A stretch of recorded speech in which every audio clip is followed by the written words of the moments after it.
Assalamualaikum warahmatullahi wabarakatuh.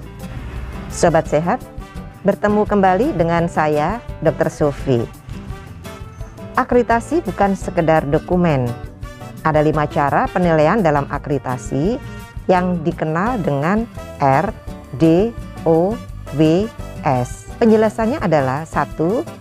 Surveyor akan melihat dokumen regulasi, yaitu SK, pedoman, panduan, dan SOP. 2. Melihat dokumen bukti implementasi. 3. Melakukan observasi. Keempat adalah wawancara. Dan yang terakhir, meminta simulasi. Ini untuk membuktikan apakah kita sudah melakukan kerjakan yang kita tulis dan tulis yang kita kerjakan. Channel YouTube Dr. Sofi dibangun untuk itu semua. Ada regulasi internal seperti SK, pedoman, panduan, dan SPO.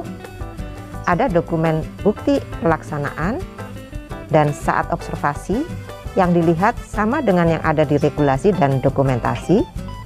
Saat wawancara, sobat sehat bisa menjawab sesuai dengan yang ada di regulasi dan dokumentasi.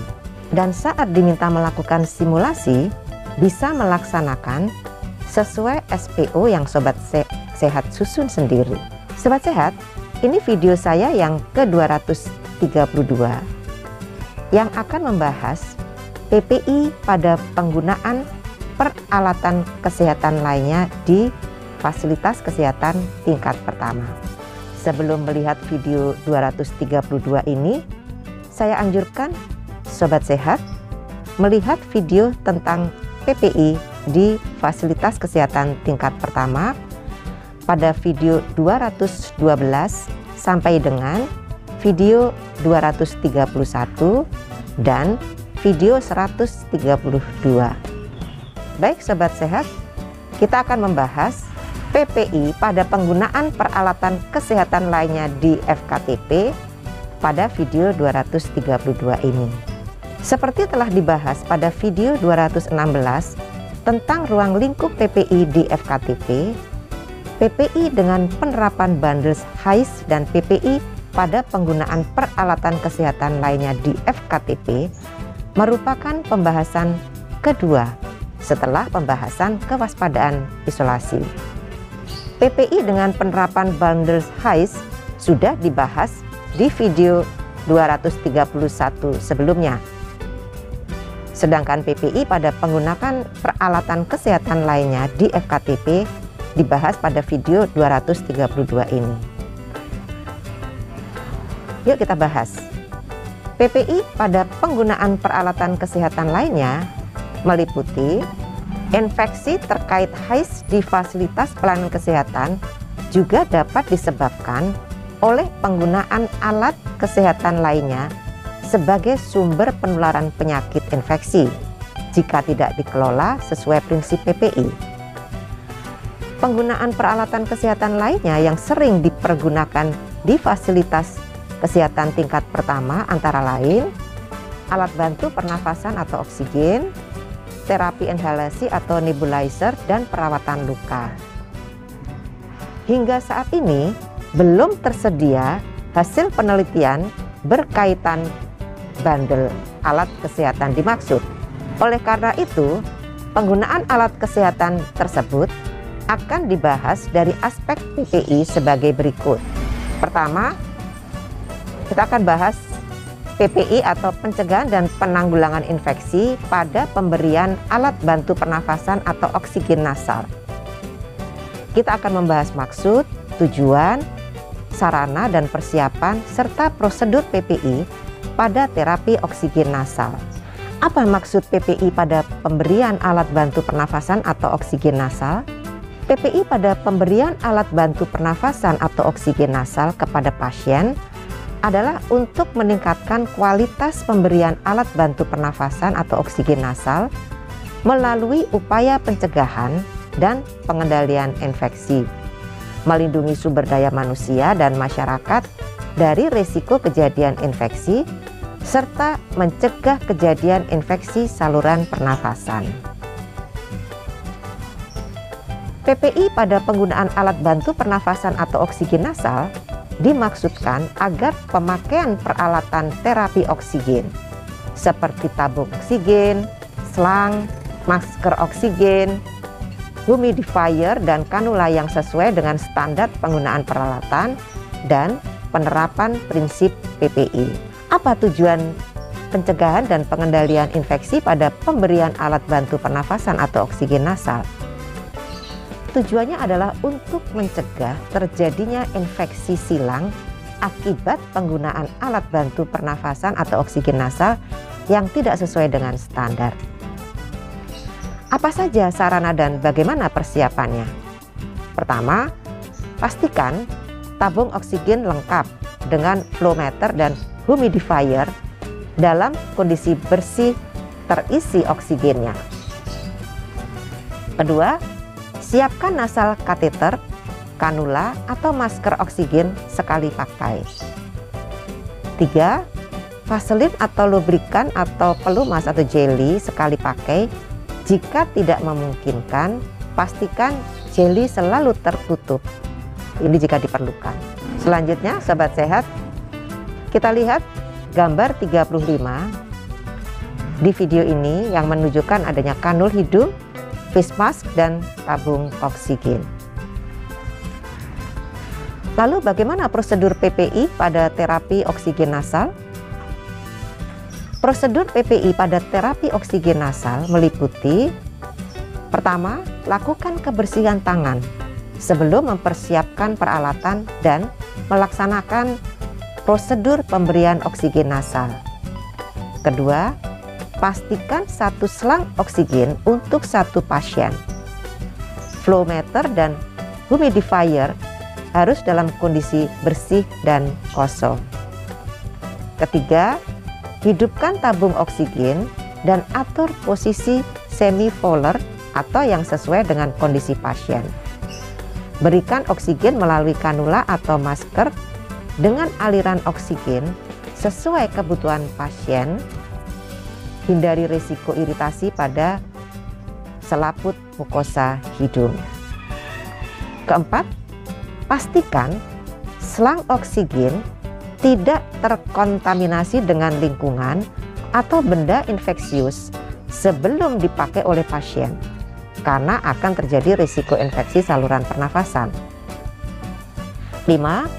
Selang oksigen atau oksigen mask yang tidak terpakai dan jika akan dipergunakan lagi harus dilakukan disinfeksi, lalu keringkan, bungkus dan simpan dalam tempat bersih dan kering. Keenam, selang oksigen adalah single use, namun pada kondisi tertentu dapat dilakukan dekontaminasi sesuai peralatan semi-kritikal yang ditetapkan. Ketujuh, selang oksigen yang sudah tidak terpakai lagi dibuang ke tempat pembuangan limbah infeksius. Sebaiknya dirusak terlebih dahulu sebelum dibuang. 8. Pastikan selang oksigen yang sudah tidak dipergunakan lagi tidak tergantung pada flow meter oksigen atau segera dilepas. Kemudian yang ke-9, pastikan tabung humidifier segera dibersihkan setelah dipakai oleh pasien dan selalu dalam kondisi kosong dan bersih sebelum dipergunakan lagi oleh pasien lain. Sobat sehat, berikutnya kita akan bahas yang kedua. Yang kedua ini adalah pencegahan dan pengendalian infeksi pada pemberian terapi inhalasi atau nebulizer. Di sini kita akan membahas juga maksud, tujuan, peralatan, serta prosedur PPI pada pemberian nebulizer. Apa maksud PPI pada pemberian terapi inhalasi atau nebulizer ini? Maksud PPI pada penggunaan peralatan inhalasi atau nebulizer adalah untuk meningkatkan kualitas pemberian terapi inhalasi atau nebulizer yang diberikan kepada pasien melalui upaya pencegahan dan pengendalian infeksi, melindungi sumber daya manusia dan masyarakat dari risiko kejadian infeksi, serta mencegah kejadian infeksi saluran pernafasan.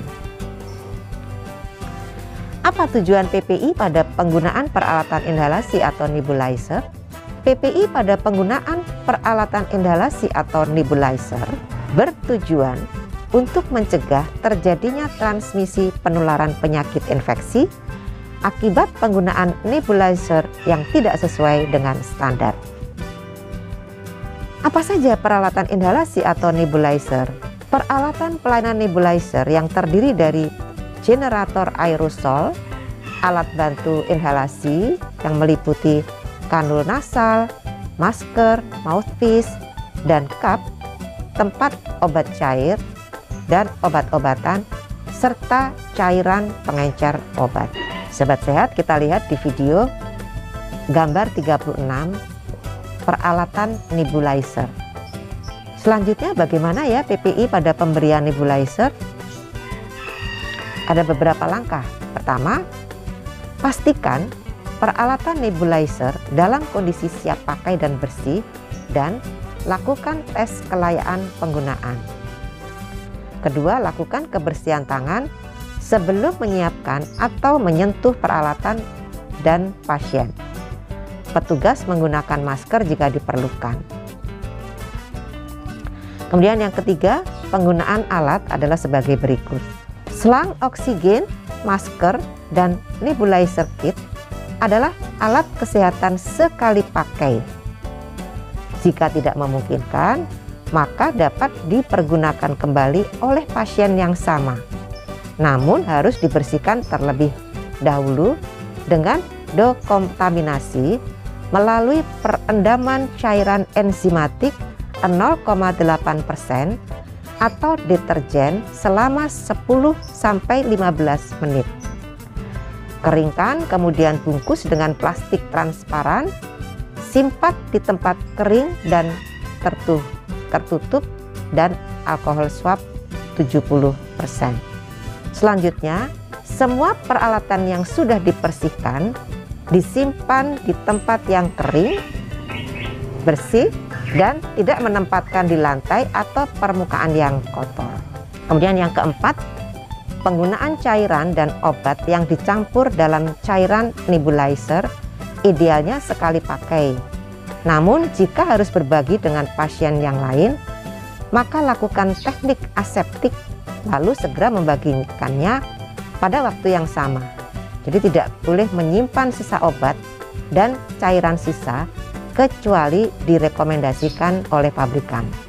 Kelima, semua limbah yang dihasilkan setelah pemakaian dianggap sebagai limbah infeksius. Sobat sehat, berikutnya kita akan bahas yang ketiga, yaitu PPI atau pencegahan dan penanggulangan infeksi pada perawatan luka. Kita juga akan membahas maksud, tujuan, prinsip perawatan luka, PPI pada perawatan luka, dan menutup luka. Apa sih maksud PPI pada perawatan luka? PPI pada perawatan luka adalah untuk meningkatkan kualitas perawatan luka melalui upaya pencegahan dan pengendalian infeksi, melindungi sumber daya manusia dan masyarakat dari risiko kejadian infeksi, serta mencegah dan menurunkan angka kejadian infeksi pada luka. Lalu, apa tujuan PPI pada perawatan luka? PPI pada perawatan luka bertujuan untuk mencegah terjadinya infeksi sekunder atau terjadinya infeksi silang akibat pengelolaan luka yang tidak sesuai standar. Bagaimana prinsip perawatan luka? Prinsip perawatan luka meliputi, pertama, jangan pernah menutup luka yang terinfeksi, luka yang terkontaminasi, dan luka bersih yang berumur lebih dari 6 jam. 2. Lakukan perawatan luka terkontaminasi, kemudian tutup luka hingga 48 jam, kecuali ada indikasi lain. Ketiga, tindakan pencegahan infeksi pada luka adalah sebagai berikut. Biarkan terjadi oksigenasi, pulihkan sirkulasi darah sesegera mungkin setelah cedera pada area luka. Jangan gunakan tourniquet tidak menutup luka yang lebih dari 12 jam. Kenapa? Karena luka ini biasanya telah terinfeksi. Berikutnya, luka tembus ke dalam jaringan atau vulnus punctum harus disayat atau dilebarkan untuk mencegah koloni bakteri anaerob. Lakukan pembersihan luka dan diberi demang sesegera mungkin dalam waktu 8 jam. Patuhi pelaksanaan pencegahan kewaspadaan transmisi untuk menghindari penularan infeksi. Berikan antibiotik profilaksis kepada korban dengan luka yang dalam dan lainnya sesuai indikasi. Penggunaan antibiotika topikal dan mencuci luka dengan larutan antibiotik tidak dianjurkan. Selanjutnya, bagaimana ya PPI pada perawatan luka? PPI pada perawatan luka meliputi 1. Lakukan teknik aseptik dan gunakan peralatan steril ketika melakukan perawatan luka. 2. Lakukan kebersihan tangan dan gunakan sarung tangan atau APD lainnya sesuai indikasi. Contoh, gunakan gaun jika akan mencuci luka atau gunakan masker atau pelindung wajah jika saat perawatan luka berisiko terjadi cipratan ke muka. 3. Lakukan tindakan perawatan luka dengan langkah sebagai berikut. Untuk teknik pembersihan luka, lakukan pembersihan dari bagian atas ke bawah atau dari bagian tengah keluar. Pada luka yang terkontaminasi, bersihkan mulai dari daerah perifer ke tengah. Gerakan memutar untuk membersihkan luka adalah melingkar. Gunakan 1 kapas usap atau kasa untuk 1 kali usapan. Buang ke dalam kantung plastik setelah mengusap. Jangan menyentuh kantung plastik dengan forceps. Bila ada secret, bersihkan sekitarnya mulai dari bagian tengah mengarah keluar dengan gerakan melingkar dan hati-hati untuk tidak merusak granulasi yang baru tumbuh pada area luka. Kemudian keringkan luka menggunakan kasa dengan gerakan yang sama. Keempat, gunakan penutup luka steril tipis dengan tujuan agar terjadi oksigenasi luka dan ganti jika basah, kotor atau lepas. 5. Semua limbah yang dihasilkan dari perawatan luka adalah infeksius. Selanjutnya, bagaimana menutup luka? Langkah-langkah menutup luka adalah pertama, jika luka terjadi kurang dari sehari dan telah dibersihkan dengan seksama, luka dapat ditutup atau dijahit. Kedua, luka tidak boleh ditutup bila telah lebih dari 24 jam. Luka sangat kotor atau terdapat benda asing atau luka akibat gigitan binatang. 2. Luka bernanah tidak boleh dijahit. Tutup ringan menggunakan kasa lembab.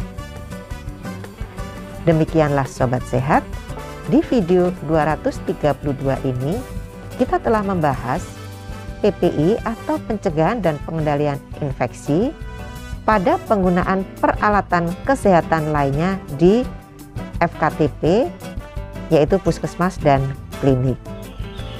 Sobat Sehat bisa membaca lebih rinci pada Permenkes RI nomor 27 tahun 2017 tentang PPI di fasilitas pelayanan kesehatan dan pedoman teknis PPI di fasilitas kesehatan tingkat pertama yang dikeluarkan oleh Kemenkes RI tahun 2020.